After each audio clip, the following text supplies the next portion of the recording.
Patay ang isang criminology student sa Davao City matapos umanong sumailalim sa initiation ng isang fraternity. Sa Cagayan de Oro City naman, isang high school teacher ang nahulikam na sinipa ang kanyang estudyante. Yan ang unang balita ng host ng GMA Mindanao na si Cyril Chavez. Cyril.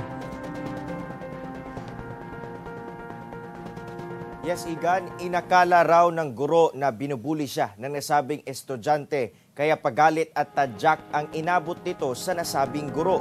Nagpaalala naman ang DepEd sa mga guro na bawal ang manakit ng estudyante at habaan pa ang kanilang pasensya.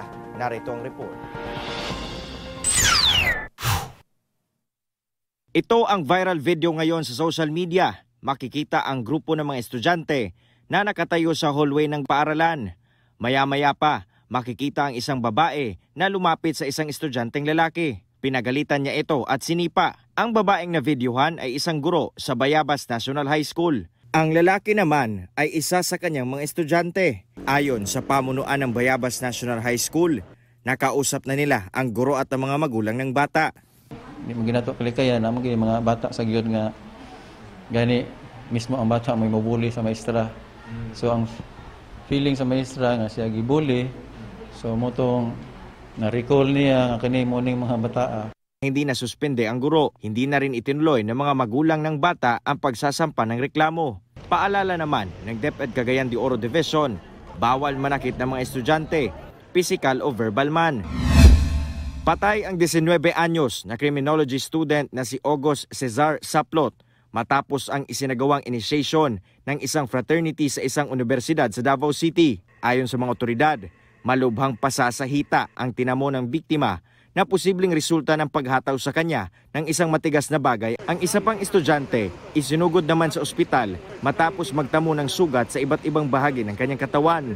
Sa investigasyon ng pulisya, nangyari ang initiation sa Upper Mandog, Davao City noong Linggo ng hapon. Sa kalagitnaan daw ng initiation ay nag-collapse ang biktima. Arestado ang 8 suspect na pawang mga miyembro ng Alpha Kappa Rho Fraternity Alpha Delta Chapter. Nakatakas naman ang 6 pang miyembro ng fraternity na umano'y nagdala ng paddle na ginamit sa initiation. Tukoy na rin ng mga pulis ang pagkakakilanlan ng mga tumakas na suspect. Hustisya ang panawagan ng kaanak ng namatay na biktima. Kasong paglabag sa anti-hazing law ang kakaharapin ng mga sospek na katakda namang isailalim sa autopsy ang labi ng biktima. Sa pahayag ng University of Mindanao, kinokondena nito ang nangyaring hazing na kinasasangkutan ng ilang 4th-year students ng College of Criminal Justice Education.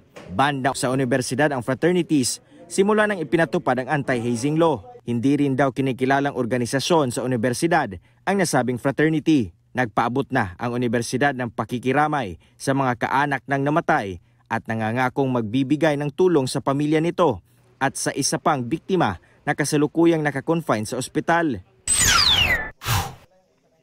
Sa Negros Oriental, dead on arrival sa ospital ang radio commentator na si Ray Blanco matapos siyang saksakin sa leeg noong Linggo. Sa investigasyon ng pulisya, bumisita ang biktimang si Blanco sa bahay ni Wilbert Amada na kapatid ng sospek na si Charles Amada. Bigla umanong sumulpot ang sospek sa likuran ng biktima at agad itong sinaksak sa leeg. Agad namang sumuko ang sospek na si Charles. Napag-alaman na dati na may hidwaan ang sospek at ang biktima.